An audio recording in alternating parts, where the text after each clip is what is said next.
जब हमारी आंखें खुली होती है और देखने में सक्षम स्वतंत्र होती है तो बाहर हर वस्तु को देखती है, हर चीज़ों को देखती है और हर पल निवारती है, कुरूपता को निवारती है, सुंदरता को निहारती है।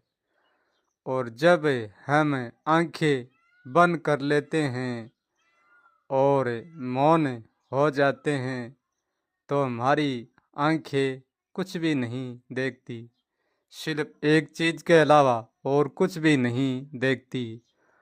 अब जो भी हमारी आंखें बंद होने बाद में सामने जो देखते हैं वो केवल अंधकार होता है। अंधकार के सिवा और कुछ भी नहीं दिखता है। और जब ये शरीर का जोड़ टूट जाता है, जब कुछ भी चीज़ें नहीं देख पाएंगे और अंधकार भी नहीं देख पाएंगे, या तो देखने वाला स्वयं अंधकार में खो जाएगा और या अंधकार देखने वाले में खो जाएगा। ये हमारी खुली आंखों का नज़ारा है और हमारे खुलेपन का भ्रम है। लूना कहता है कि मैं इन आँखों में कभी नहीं देखता हूँ, इन आँखों से ना तो कभी देखा है और ना कभी देखूँगा। यदि इन आँखों से मैं देखता तो ये आँखें मैं हर पल खुली रखने की आवश्यकता नहीं ही, मैं बंद आँखों से सब कुछ देखता था, परंतु ऐसा नहीं है। खुली रखने पर ही सब कुछ देखते हैं और जब हम आंखें बंद कर लेते हैं तो सब कुछ नहीं देख सकते हैं, सब कुछ देख कर ही नहीं देख सकते हैं, केवल एक अंधकार के सिवाय कुछ भी नहीं देख सकते हैं। क्योंकि मैं कभी आंखों में देखने वाला नहीं हूँ। जो आंखों में देखता है यही मेरी एक शक्ति है और मेरी एक अखंड ऊर्जा है, परंतु मैं स्वयं कभी भी आंखों में नहीं देखता हूँ।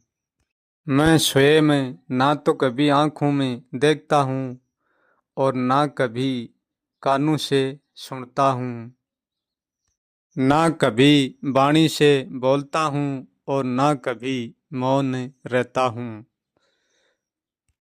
मैं सांस में ना तो कभी सांस लेता हूँ और ना कभी सांस छोड़ता हूँ।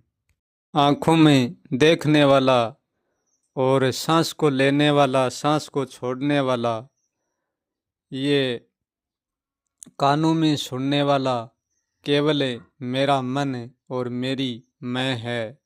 ये मेरा तो है परंतु मैं उनमें नहीं हूँ। मैं इंद्रियों से कभी कोई रस नहीं चाखता हूँ और मन से कोई स्वाद नहीं लेता हूँ, क्योंकि मेरा जन्म में कोई जन्म नहीं है और मृत्यु में कोई मृत्यु नहीं है। क्योंकि आँखों से ना तो अंधेरा देखता हूँ और ना देखता हूँ प्रकाश। जो आँखों से देखता है, वाणी से बोलता है, कानों से सुनता है और सांस लेता है, सांस छोड़ता है, वो मन तो हो सकता है और मैं हो सकता है, परंतु स्वयं नहीं हो सकता। मैं की चेतना से ना तो मैं कभी कोई चीज़ का एहसास करता हूँ और ना मैं कभी मानता हूँ और ना मैं कभी मनाता हूँ। ना तो वाणी से कुछ सीखता हूँ और ना कुछ सिखाता हूँ। मैं विचार में विचार नहीं हूँ और निर्विचार में निर्विचार भी नहीं हूँ। आँखों से देखने वाला, कानों से सुनने वाला, वाणी से बोलने वाला कभी भी स्वयं नहीं हो सकता, क्योंकि ये बनते हैं और बिगड़ते हैं। मैं उन सब कुछ के साथ होकर कुछ भी नहीं करता हूँ, सिर्फ उनको जानता हूँ। आंखें मुझे नहीं जानती, वाणी मुझे नहीं जानती, सांसें मुझे नहीं जानती, विचार भी मुझे नहीं जानता, निर्विचार भी मुझे नहीं जानता। सब कुछ में जितना ही सब कुछ है वो मुझे कोई भी नहीं जानता। सब कुछ में अनंत अनेक है, अपार है और एक, परंतु सब कुछ होकर ही मुझे नहीं जानता। मैं सब कुछ को जानता हूँ। सब कुछ का मालिक फिर भी मैं नहीं हूँ, जानकर भी उनका मालिक नहीं हूँ।